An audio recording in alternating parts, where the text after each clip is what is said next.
Magandang hapon po muli mga kapatid at ako po ay nagagalak na muling tumayo po sa inyong harapan at tayo po ay magpapatuloy sa ating nasimulang series na ating pinamagatang From Ruins to Reformation.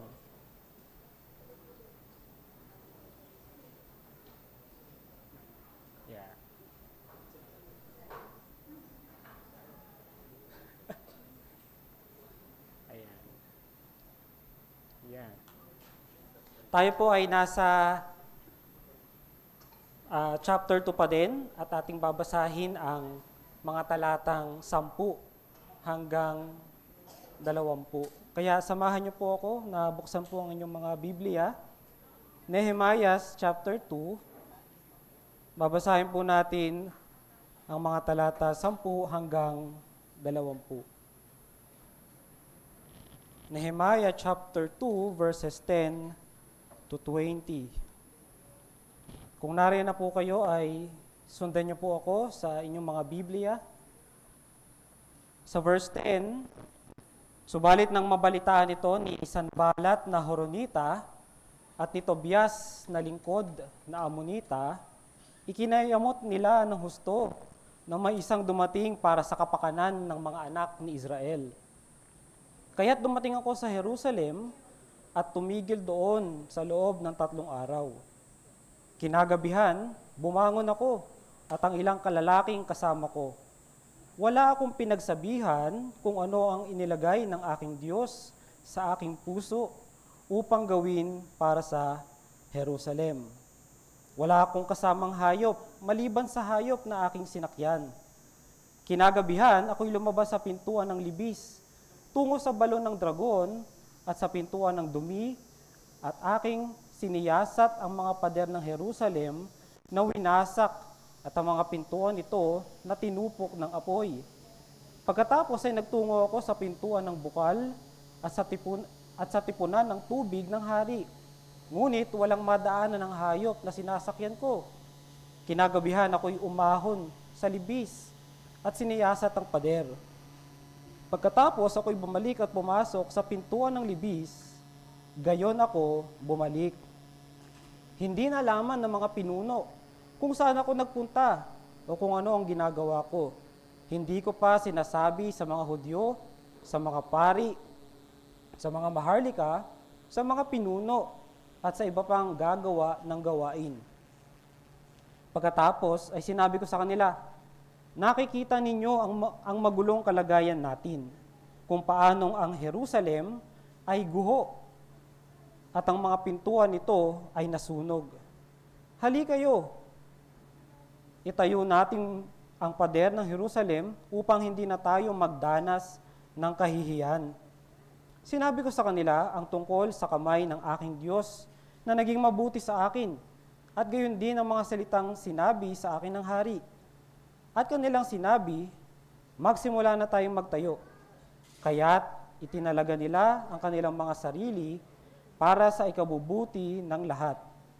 Ngunit, nang ito'y mabalitaan ni Sanballat na Horonita, ni Tobias na lingkod na Amonita, at ni Gesem na taga-Arabia, kanilang pinagtawanan at hinama kami at sinabi, ano itong bagay na inyong ginagawa?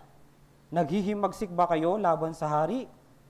Nang magkagayoy, sumagot ako sa kanila, pagtatagumpayin kami ng Diyos ng langit, at kaming mga lingkod niya ay magsisimula ng magtayo.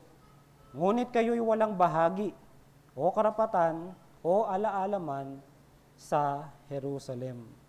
Ito po ang salita ng Diyos.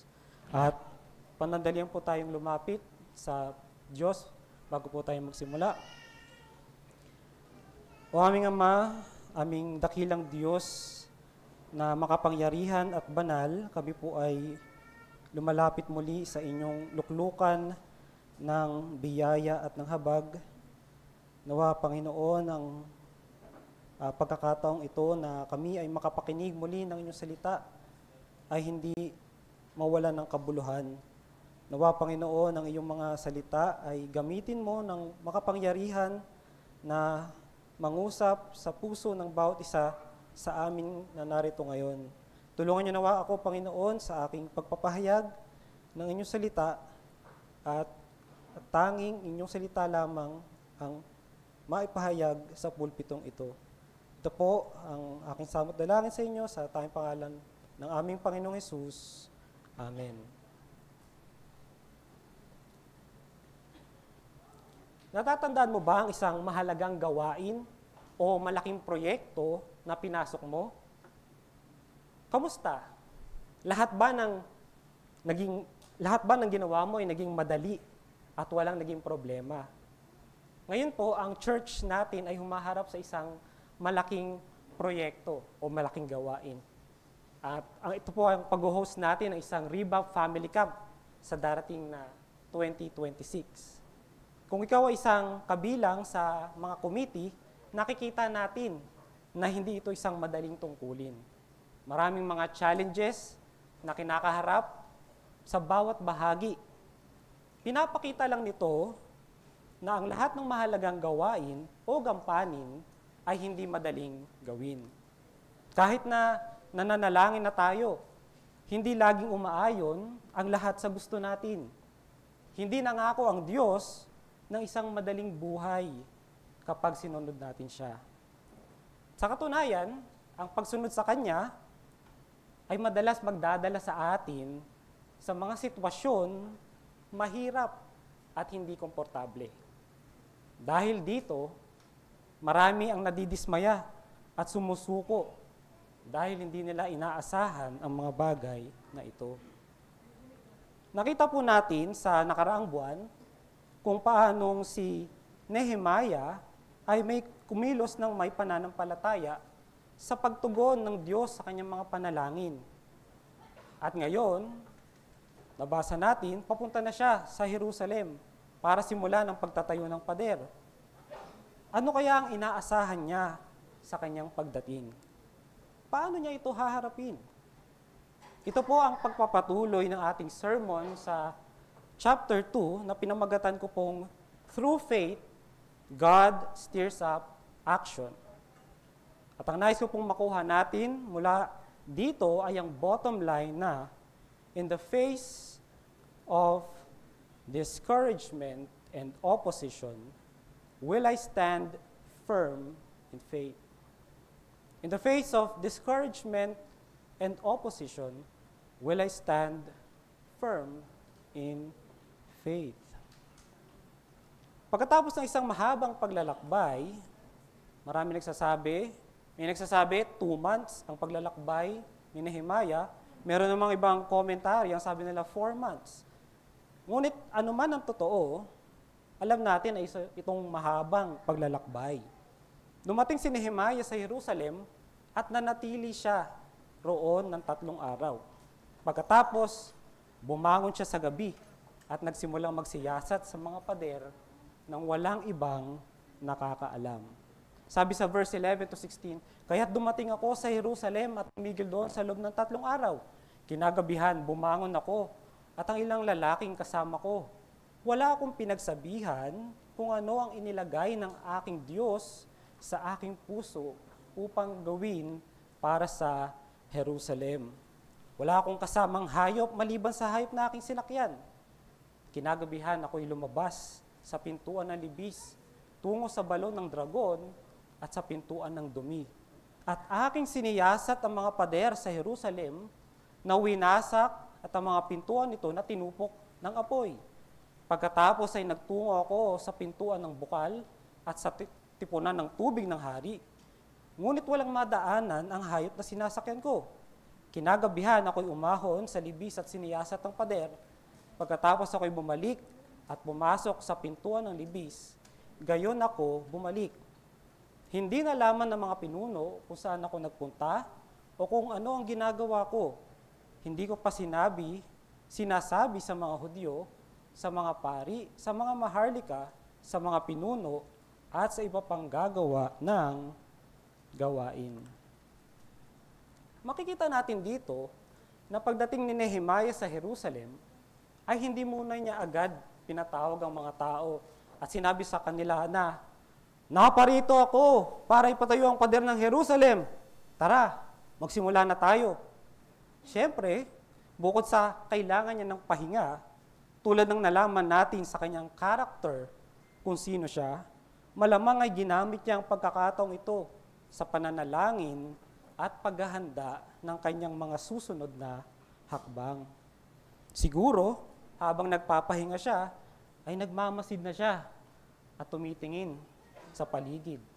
Marahil ay tinitingnan niya ang sitwasyon ng mga tao. Ano kaya ang kalalagayan nila? Paano sila kumikilos? Paano sila namumuhay? Ano kaya ang kanilang damdamin o disposisyon sa kasalukuyang sitwasyon? Handa kaya silang sumama sa akin sa pagtatayo ng pader? Paano ko kaya ito sisimulan? Pagkatapos magpahinga at magmasid, sa pagpatak ng gabi, pumunta naman siya sa mga sirang pader at pintuan. Masusi niyang tinignan at sinayasat ang bawat bahagi nito habang tinitiyak na walang ibang makakaalam ng kanyang mga ginagawa. Ang tanong, bakit ba kailangan pang gawin ni Nehemiah ito? Samantalang alam naman niya na sira ng mga pader. Ayon sa kanyang nabalitaan kay Hanani na kanyang kapatid. Bakit hindi niya ipinaalam sa mga Hudyo ang kanyang mga ginagawa? Mga kapatid, ang lihim na pagsisiyasat ni Nehemiah ay nagbigay sa kanya ng pagkakataon na personal na makita ang totoong kalagayan ng mga pader nang walang anumang paliwanag o impluwensya mula sa iba. Kahit na nalaman niya na ito nung nasa Persia pa siya, ibang-iba pa rin ang makita ito ng sarili niyang mga mata. Gusto niyang lubusang maunawaan ang lawak at ang laki ng problema. Dahil sa kanyang pagsusuri, mas nakita niya ang mga detalye na hindi basta-basta makikita kung nakontento na lang siya sa kanyang mga narinig. Tulad na lang halimbawa ng isang bahagi na hindi na madaanan ng kanyang sinasakyang hayop, marahil isang kabayo o asno. At dahil na rin siguro ito sa dami ng mga nakatambak na durog na bato mula sa pinsala na tinanggap ng mga pader na ito. Pangalawa, maaaring may idea na siya o inaasahan na niya na ang mga kababayan niya ay nawalan na ng pag-asa at pinanghinaan na ng loob. Alam niyo po kasi mga kapatid, hindi lang ito ang unang beses na itatayo nilang pader ng Jerusalem. Sa Ezra chapter 4, mababasa natin doon na sinubukan nila itong itayo. Pero dahil sa tindi ng pagsalungat ng kanilang mga kaaway, nahikayat nila ang Haring Artaxerxes na ipatigil ito sa pamamagitan ng mga maling akusasyon. At sa loob ng maraming taon, humigit kumulang 14 to 15 years, naiwan itong nakatiwangwang na maaaring naging dahilan ng pagkasira ng kanilang kalooban. Kaya nga, kung agad niya itong sasabihin, baka hindi niya makuha ang kanilang kooperasyon sa muling pagtatayo ng pader. Baka sabihin pa nila, wala nang pag-asa yan.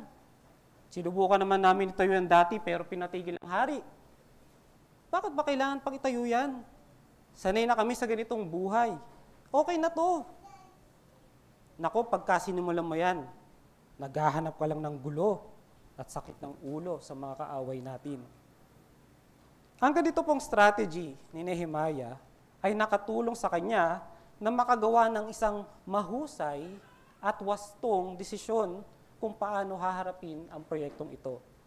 At dahil nga personal niya itong nakita, magiging mas madali na sa ngayon para sa kanya na hikayatin ang mga tao at makuha ang kanilang tiwala. Ito rin ay nagpapakita ng kanyang pananampalataya. Ginamit niya ang mga karunungang ipinagkaloob sa kanya ng Diyos habang nagtitiwala na ginagabayan siya ng Panginoon sa bawat hakbang. At tulad po ni Nehemiah, maaaring humaharap ang bawat isa sa atin sa isang problema o desisyon, gaano man ito kalaki. Sa pamilya man yan, o sa ating trabaho o maging sa ating ministry at sa ating mga personal na buhay. Ang lesson po dito ay huwag tayong magpadalos-dalos sa ating mga kilos. Hindi sapat ang narinig mo lang sa iba.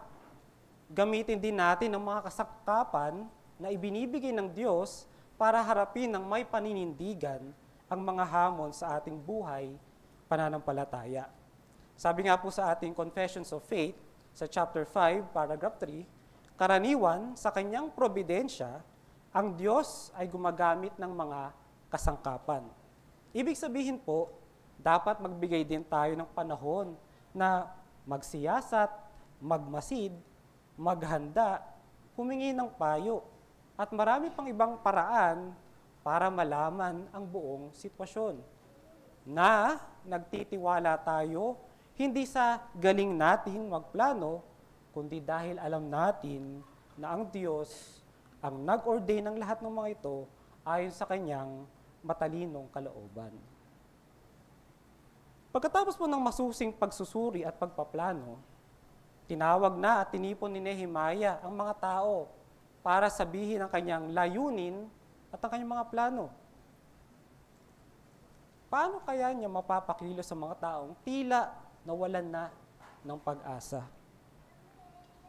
Sa verse 17, pagkatapos ay sinabi ko sa kanila, nakikita ninyo ang magulong kalagayan natin kung paanong ang Jerusalem ay guho at ang mga pintuan nito ay nasunog. Hali kayo, itayo natin ang pader ng Jerusalem upang hindi na tayo magdanas ng kahihiyan. Kung mapapansin po natin, ang pananalita niya ay napakasimple lang, pero ito ay napakalakas. Una, ipinakita niya na may problema at malaki ang problema. Pero pangalawa, ipinaramdam niya sa kanila na ang problemang ito ay hindi lang sa kanila. Ipinakita niya na hindi siya nagpunta doon bilang isang superior at nagdidikta lang. Oh, makinig kayo sa akin ha. Tingnan nyo yung makapader na yan. Ang laki ng problema nyo. Nakikita nyo ba yan? Sira. Hindi nyo man lang inaayos. Sa halip, ipinakita niya na siya ay kaisa sa kanila. At ginawa niyang kalagayan natin ito. Pangatlo, ipinakita niya rin sa kanila na sila'y nasa kahiyahiyang kalalagayan, lalo na sa paningin ng kanilang mga kaaway. Pinagtatawanan sila ng mga katabing bansa. Ginamit ni Nehemiah ang kahihiyan upang gisingin sila sa kanilang tunay na identity. Sila ay bayan ng Diyos, mga tao na pinili ng Diyos.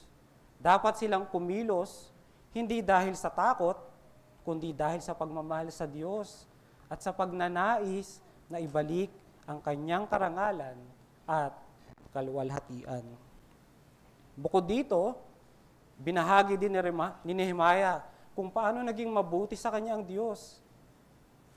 At ito ay lalong nagpasiklab ng kanilang damdamin upang kumilos ng may determinasyon. Sabi sa verse 18, sinabi ko sa kanila ang tungkol sa kamay ng aking Diyos na naging mabuti sa akin. At gayon din ang mga salitang sinabi sa akin ng hari. At kanilang sinabi, magsimula na tayong magtayo. Kaya't itinalaga nila ang kanilang mga sarili para sa ikabubuti ng lahat. Marahil, habang sinasabi niya ito, ay pinapakita niya rin sa kanila ang mga sulat mula sa hari at mga pahintulot na makakuha ng mga magagandang kahoy. Ang kanyang patotoo ay nagbigay ng pag-asa laban sa matagal ng panghihina ng loob na parang sariwang hangin na nagpasiklab muli sa kanilang pananampalataya. Kaya nga, ang tanong sa atin, in the face of discouragement, will I stand firm in faith? Ang discouragement na tinutukoy ko po dito ay hindi mula kay Nehemiah, kundi sa kanyang mga kababayan. Bagamat maaari siyang makaramdam ng panlulumo dahil sa kanyang mga nakita sa kalagayan ng pader at ng kanyang mga kababayan, hindi siya nagpatinag. Siya mismo ay tumindig at nag-encourage sa kanyang mga kababayan. Kaya nga, sa gitna ng discouragement sa ating paligid, sa ating pamilya, sa trabaho, o kahit anuman, paano tayo bilang isang leader o isang individual makakatindig ng matatag at makakapagbigay ng encouragement sa iba? Una, maging matapang tayo na harapin ang problema ng may katotohanan at pangunawa. Minsan, ang mga simple at direktang salita, gaya ng ginamit ni Nehemiah, ay sapat na upang pukawin ang damdamin ng mga nanghihina. Hindi natin kailangan ng mga mabubulaklak na salita. Magpakatotoo tayo sa problema, pero magpakita ng malasakit at pakikiisa. Tulad ni Nehemiah na nagsabing, problema natin ito. Iwasan nating maging people pleaser o kaya maging prangka ng walang pakiramdam. Ikalawa, sa pagbibigay natin ng encouragement sa ating mga kapatid sa pananampalataya, paalalahanan natin sila sa kanilang tunay na identity kay Kristo. Ang kahihiyan ng Israel ay nagmula pa sa pagkalimot kung sino sila sa Diyos. Bilang mga mananampalataya, tulad ng paalala ni Apostle Paul sa Colossians chapter 3, dapat tayong mamuhay ayon sa ating bagong pagkatao. Ang pagiging Kristiyano ay hindi titulo, kundi isang binagong buhay na dapat makita ng buong mundo sa atin.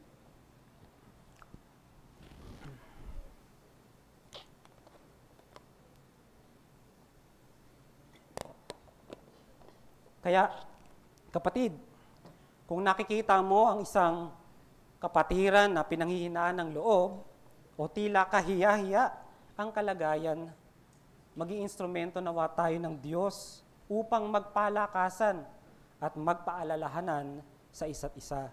Sabi nga sa Hebrews chapter 3 verse 13, "But encourage one another day after day, as long as it is still called today, so that none of you will be hardened by the deceitfulness of sin." At sa 1 Thessalonians chapter 5 verse 11, "Therefore, comfort one another and build up one another, just as you also are doing." Pangatlo, ang pagbabahagi po ng ating personal na karanasan kung paano kumikilos ang Diyos sa ating buhay ay isang mabisang paraan para palakasin ang loob ng ating mga kapatid. Kapag ibinabahagi natin ang katapatan ng Diyos, ipinapaalala natin na ang Diyos na kumilos sa ating buhay ay siya ring Diyos na kikilos sa kanilang buhay. Si Nehemiah po ay hindi lang naging mahusay sa paggising ng damdamin ng kanyang mga kababayan, kundi mahusay din siya sa pagharap sa mga kaaway nila. Alam niyo po mga kapatid, kapag ang mga tao ng Diyos ay nagsimula ng kumilos ayon sa kalooban ng Diyos, asahan po natin na lalabas at lalabas ang mga kaaway para sirain ang ating kalooban. Sa simula pa lang po ng pagdating ni Nehemiah, bago pa man niya ipahayag ang kanyang plano at pagtatayo, hindi kaagad ito ikinatuwa ni Sanballat at Tobiah. Sabi po sa verse 10, "Subalit nang mabalita nito ni Sanballat na Horonita at ni Tobias na lingkod na Ammonita, ikinayamot nila ng husto na may dumating para sa kapakanan ng mga anak ni Israel." Alam po ni Nehemiah na may mga taong hindi matutuwa sa kanyang pagdating. Kaya marahil isa rin ito sa dahilan kung bakit hindi niya muna ipinaalam ang kanyang mga plano at ang kanyang mga gagawin. At lalong-lalo na nang mabalitaan nila na magsisimula ng magtayo ang mga Hudyo, agad silang kumilos at nagsama pa sila ng isa para pigilan ang mga Hudyo. Sabi po sa verse 19, Ngunit nang ito'y mabalitaan ni Sanballat na Horonita, ni Tobias na lingkod na Amonita, at ni Gesem na taga-Arabia, kanilang pinagtawanan at hinamak kami at sinabi, ano itong bagay na inyong ginagawa? Naghihimagsik ba kayo laban sa hari? Sino ba itong sina Sanballat, Tobias at Gesem? Sila po ay mga pinuno ng iba't ibang probinsya sa paligid ng Jerusalem. Si Sanballat, ayon dito sa ating binasa, ay isang Horonita. Siya po ay galing sa Beth Horon, isang lugar sa hilagang kanluran o northwest ng Jerusalem. At posibleng siya ang gobernador ng Samaria. Si Tobias naman, nabasa natin dito na siya ay lingkod na Amonita.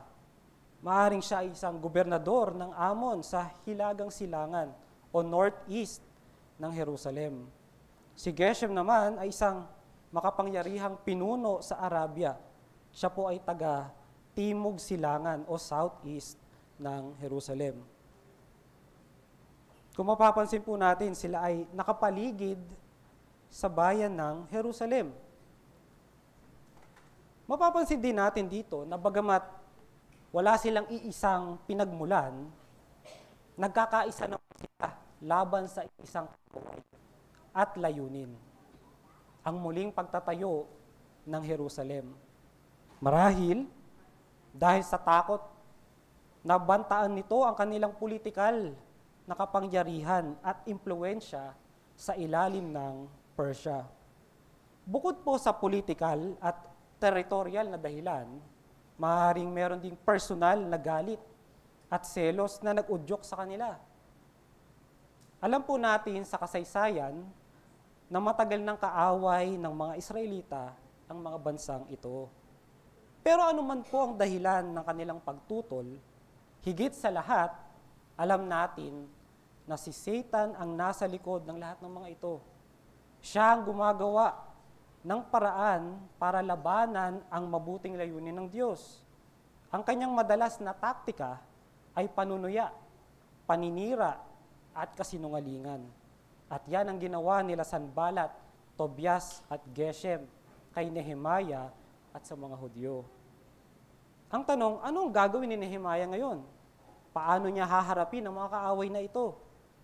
Sabi sa verse 20, nang magkagayoy, sumagot ako sa kanila, pagtatagumpayin kami ng Diyos ng langit at kaming mga lingkod niya ay magsisimula ng magtayo.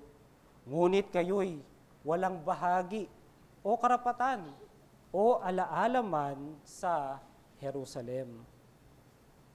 Kung mapapansin po natin, hindi niya pinatulan ang kanilang panunuya at ang kanilang kasinungalingan. Ipinakita niya na ang pagtatayo ay gawain ng Diyos at para sa mga lingkod ng Diyos. At sila, bilang mga kaaway, ay walang anumang pag-aangkin o karapatan na makialam dito. Kung tutukusin, pwede na sanang hayaan niya na lang. Ngunit sa puntong ito, na sila'y nagsisimula pa lamang, mahalaga na patatagin ni Nehemiah ang kalooban ng kanyang mga kababayan. Kung siya ay nakipagdebate, ito'y magbibigay lamang ng pagkakataon sa mga kaaway na magsalita pa at lalong magpapalala ng sitwasyon. Sabi nga po sa Proverbs 26, verse 4, do not answer a fool according to his folly, or you will also be like him. Ang katapangan ni Nehemiah ay hindi kayabangan, kundi mula sa malalim na pananampalataya sa kapangyarihan at katapatan ng Diyos. Ang Diyos ang kanyang kinatatakutan at hindi ang tao. Isipin din natin ang ganda ng contrast na ito. Kanina, nakita natin na nagbigay si Nehemiah ng encouragement at pag-asa at pinaalala ang kanilang identity bilang mga tao ng Diyos. Pero sa mga kaaway, ang kanyang mensahe ay discouragement na sila'y makialam at wala silang bahagi sa kaharian ng Diyos. Kaya ang tanong ay ganito, in the face of opposition, will I stand firm in faith. Nakita natin na ang oposisyon ay aktibong kumikilos laban sa mga lingkod ng Diyos. At isa itong tanda ng espiritual na digmaan na kasama sa paglilingkod sa Diyos. Paano tayo makakapanindigan sa ating pananampalataya? Una, huwag tayong magulat sa pagtutol. Madalas, iniisip natin kung ginagawa natin ang kalooban ng Diyos, magiging madali lang ang lahat. Pero hindi yan ang katotohanan. Kapag seryoso tayong kumikilos para sa Diyos, asahan nating mayroong lalaban. Huwag tayong panghinaan ng loob sa panunuya, paninira, at kasinungalingan ng ating mga kaaway. Maraming bitag si Satanas para ilihis tayo. May mga pagkakataong kailangan nating magbigay linaw sa mga pagtutol, pero hindi lahat ng puna ay kailangan nating sagutin. Sa halip, gaya ni Nehemiah, ang ating kumpiyansa ay dapat nakaugat sa kapangyarihan at katapatan ng Diyos, hindi sa ating kakayahang makipagtalo. Sabi nga po ni Derek Thomas, we should trust God more than we do. In matters in which His will is made clear to us, we are not to reckon on the forces of opposition arrayed against us, however great this may be.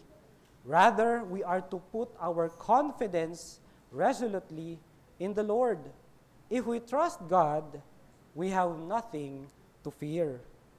Sa madaling salita po, ang sinasabi niya, dapat mas buo ang tiwala natin sa Diyos. Kapag alam na natin ang kalooban niya, huwag na tayong mag-alala sa dami o lakas ng mga kaaway. Sa halip, buong-buo nating ilagay ang ating kumpiyansa sa Panginoon. Kung nagtitiwala tayo sa Diyos, wala tayong dapat katakutan. Para naman po sa mga wala pang kaugnayan kay Kristo, kung hindi ka kasama ng mga lingkod ng Diyos na nagtatayo, ikaw ay nasa panig ng mga lumalaban sa Kanya. Ang pagtanggi kay Jesus ay pagpapatuloy ng iyong digmaan sa Diyos na mag-iiwan sa iyo na walang bahagi o karapatan sa Kanyang kaharian at walang hanggang kaligtasan. Pero may pag-asa. Dahil sa Kanyang dakilang awa, iniaalok sa iyo ng Diyos ang pagkakataong lumipat ng panig. Si Jesus na perpektong namuhay at nagbayad ng buong kabayaran para sa ating mga kasalanan sa krus, ang nagbigay daan para ang mga dating kaaway niya ay maging kanyang mga kaibigan sa pamamagitan ng kanyang muling pagkabuhay. Kaya ngayon, ang panawagan ay magsisi ka sa iyong kasalanan. Talikuran mo ang pagiging kaaway ng Diyos at lumapit ka kay Jesus sa daan ng pananampalataya. Siya lamang ang makapaglilipat sa iyo mula sa pagiging kaaway patungo sa pagiging anak, mula sa kaparusahan patungo sa kapatawaran. Manampalataya ka sa Kanyang ginawa sa krus at sa Kanyang muling pagkabuhay. At sa Kanyang biyaya, magkakaroon ka ng bahagi ng karapatan at alaala sa bagong Jerusalem, ang Kanyang maluwalhati at walang hanggang kaharian. Manalangin po tayo. O Panginoong Diyos, aming Ama sa langit, marami pong salamat sa mga salita mo, sa mga paalala na aming narinig. Nawa, Panginoon, gamitin niyo ito sa aming pagharap sa mundong ito nang may minsan ay nakakaranas kami ng mga kahirapan, Panginoon. Nawa, tulungan niyo kaming manindigan ng may pananampalataya.